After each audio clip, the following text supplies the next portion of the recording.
Death Etheirys is the only escape, gets the claim that it waits for salvation. That can't reading misses the mend what waits for the when the first to first die falls. The source fragments its mind, death is the only escape. The Scions love can't mend what time unmade. When the first falls, silence swallows creation. Venat saw this end not a hero's victory, but a god's final whisper. What did Venat see in the far future? First, silence between the worlds. What happens when the last god of creation forgets how to speak?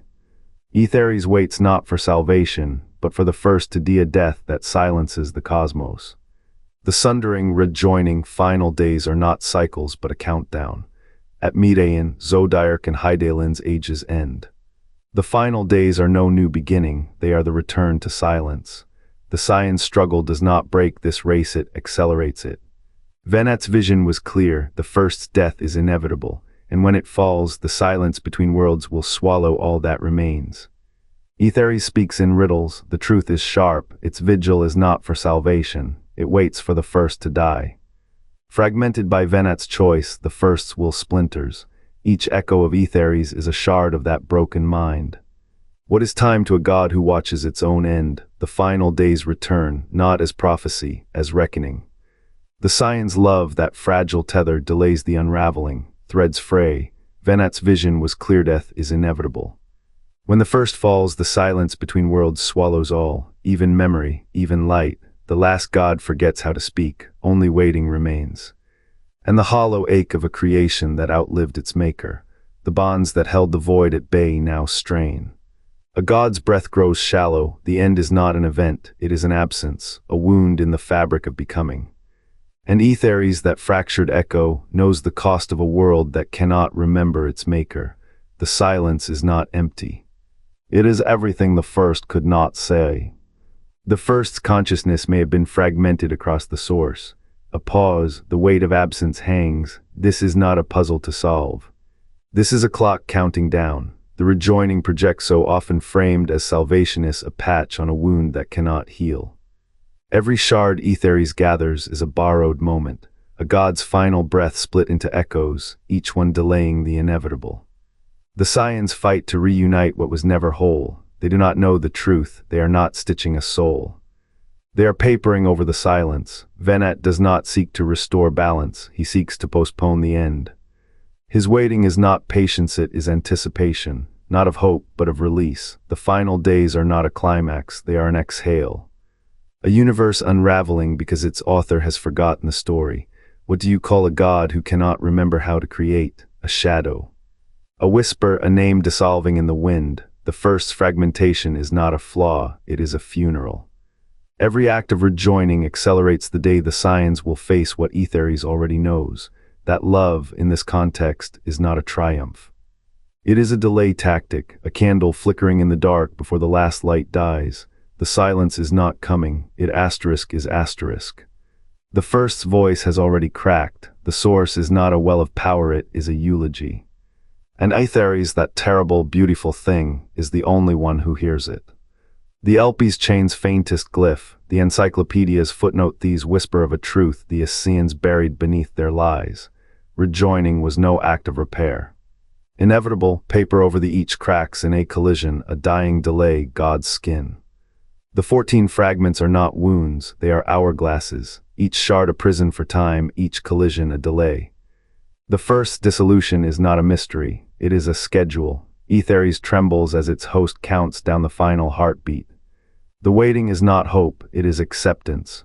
Etheirys knows the silence coming after the death of creation's last voice. The Scions love the Ascians' warthy are but brushstrokes on a funeral shroud, a hymn sung to a corpse. The first rejoining was violence. The Ascians forced a reflection's collapse, stitching shards with stolen will. They believed they could cheat entropy. Instead, they wrote the end in bolder ink. Every rejoining accelerates what it claims to prevent, what waits beyond the final days, not rebirth, not renewal. The first's death is final. And when it speaks no more, the silence will swallow even Etheirys. The source is no well, it is a tomb, and the shards. They are the god's last words, scattering into the void. The Ascians feared oblivion. They did not understand, oblivion is the first's final act of creation. To forget is to become the canvas. And Etheirys, that terrible, beautiful thingit, is the only one who listens, who waits, who knows the silence is not an end. It is the first breath of something no god can name. The first's voice is a fading ember in the throat of eternity. Cold seeps into the air, sharp, metallic, like the breath of a star dying in reverse. The Scions kneel where the light once pooled, their hands pressed to the cracked stone.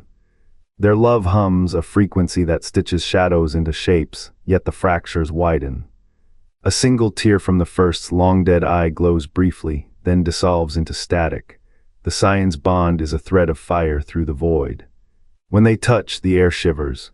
It is not passion that binds them, but a silence deeper than words or resonance that once held Etheirys whole. For a breath, the shards of the world realign, towers rise from dust, rivers forget their droughts. Then the first exhales and it all unravels. The Scions know the final days are not a choice, they are a debt paid in light. One of them, Venat, whispers, *, you taught us to love. Now let us unlearn you, *, the words hang, fragile as the skin of a collapsing star. The first does not answer, it cannot. Its tongue is a relic of a language no longer spoken. The silence between worlds grows heavy, the Scions' glow dims. Their love is a bridge, yes, but between what and what? A world that was and a world that never was. The first's final echo is not a plea, it is a release. A door closing not on hope, but on the weight of having once been hope, and still they hold hands, still they burn. Because if the first's death is necessary, then let their love be the only eulogy it will ever need. Let the silence after be not an end, but a cradle, let it be enough. The cycle holds, but not the truth. Final days rise again, Fandenials return, a shadow of what was, not a break but a pause. How can waiting stall what is written into the first's breath? Etheirys does not wait for dawn. It waits for the last echo to fracture, for the silence after death's final note. Venat's blade cuts, but the wound is old. Scions weave love into light, yet light bends to the weight of endings. Their defiance is a hymn to a god already dying. Every delay carves deeper into the first's ribs. The cycle is not a cage, it is a metronome counting down to stillness. Etheirys knows to forget how to speak is to become the void between stars. The silence is not failure, it is the only victory. And when the first falls, let the silence be not empty but full, full of the weight of what was and what cannot be. The first breathes, the first will fall. Etheirys does not hunger for where it hungers for stillness. The rejoinings threads, the Scions' sorrow, the final day's echoes, all are knots tied in the same rope, meant to slow the unraveling. But the silence Etheirys cradles is no void, it is the final word in a story written before language. Venat's rebellion, for all its fire, cannot burn what is already ash. The Scions' love, for all its light, cannot mend what was never whole. The final days return not as a climax, but as a shadow circling an eternal flame. When the first dies, its breath will not cease, it will shift, a whisper between stars, a fracture in the hollow. The ledger closes not with a scream, but a sigh. The Scions' victories, the final day's wars, the rejoinings' fragile bonds, they are not the end of the song, they are the pauses between notes. And when the first falls, the silence will not erase creation, it will complete it. The weight of what was and what cannot be is not a curse, it is a requiem. Etheirys waits not for an end, but for the truth to speak itself. And the truth is this, the first was never first. It was the last. Etheirys waits not for dawn, but for the first's final breath. The seventh umbral scarred a world already bleeding. The dragon song war, Shadowbringers, even the final daysthe are not echoes, but fractures in a dying clockwork, each gear grinding as the end nears. If the cycle is unbroken, then the Scions' victories are fireflies in a tomb. The warrior returns to ash that was never new. Every battle, every vow, a fleeting warmth against the cold math of entropy. What of the love they named as salvation? It bends the light but cannot halt the shadow. Venat's fall, the final day's hollow triumph, these are not departures but acknowledgments. The first's decline is written in the stars' fading hymn, and when the last god of creation forgets how to speak, silence. Not peace but the void's quiet joke. The Scions' defiance, beautiful and brief, becomes the universe's final heartbeat, a requiem for a god who was always the last. And if you think this unsettles you, wait until next time when we ask, what if Dynamy's isn't mere emotion made physics, but the first's final breath? Etheirys does not wait for an end, it waits for the silence after, and in that void what physics remain, what emotions survive. The void's cold tastes of iron on fractured teeth. Etheirys counts the breath of the first each sigh a stone added to the pyre. When that breath falters, the Scion's love hums like a thread spun from starlight and regret. 1,000 shards of glass sing where the god's voice once echoed. What mercy is there in a silence that erases the song? The ledger's ink bleeds unreadable. Venat's blade, wet with the blood of what might have been, carves no new dawn only a mirror. You decide, is this the curse of an eternity trapped in a wound,